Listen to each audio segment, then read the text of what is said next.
Kilo chicken আছে, আলু কোটা আছে, আর চিকেন রান্নার নানান রকম পেঁয়াজ, আদা, রসুন, টমেটো আছে। কড়াইটা গরম হয়ে গেছে, আমি কড়াইতে তেল ঢেলে দিচ্ছি। আমি আলুগুলো ছেড়ে দিচ্ছি। আলু ভাজা হয়ে গেছে, আলুগুলো তুলে নিচ্ছি। তেলে ফোড়ন দিচ্ছি, জিরে, গোটা গরম মশলা আর তেজপাতা দুটো, শুকনো লঙ্কা একটা।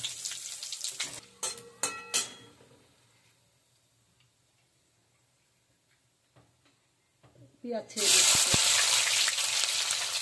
লাল লাল ভাজা হতে হতে আমি টমেটো, পেঁয়াজ, রসুন, কাঁচা লঙ্কা সব পেস্ট। পেঁয়াজটা লাল লাল হয়ে গেছে, এবার আমি পেস্ট করা মশলা দিয়ে দিচ্ছি। মাংসের মধ্যে নুন দেওয়া আছে, তার জন্য আমি অল্প হাফ চামচি নুন দিয়েছি, আর এখানে 1 চামচি হলুদ আমি দিয়ে দিচ্ছি।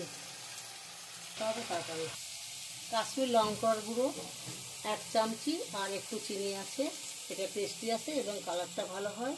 আমার মশলাও কষা হয়ে গেছে, আমি এটা দিয়ে দিচ্ছি। চিকেনটা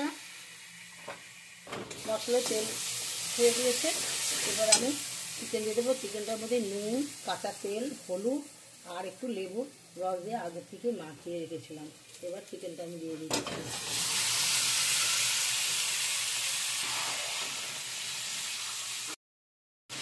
চিকেন কষা হয়ে গেছে, এবার চিকেনের মধ্যে আমি আলুগুলো দেবো, একটু নাড়াচাড়া করে আমি একটু পরিমাণ মতন ভরিয়ে দেবো। চিকেনটা আমার ভালোভাবেই কষা হয়ে গেছে, এবার আমি চিকেনে পরিমাণ মতন জল দিয়ে চিকেনটা চাপা দিয়ে দেবো।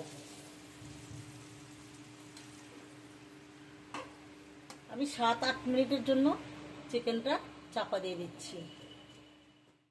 8 মিনিট আমার হয়ে গেছে, চিকেনটা আমি চাপাটা খুলছি।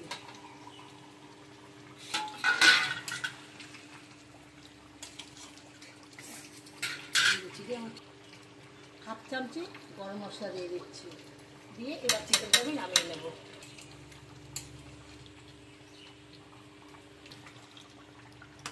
আলুটা গলে গেছে ভালোই। চিকেন আমার রান্না হয়ে গেছে। আপনারা এইভাবে বাড়িতে রান্না করে খাবেন, দেখবেন খুবই ভালো লাগবে। আমার রান্নাটা যদি আপনাদের দেখে ভালো লাগে, তাহলে আপনারা আমার একটা সাবস্ক্রাইবার করবেন।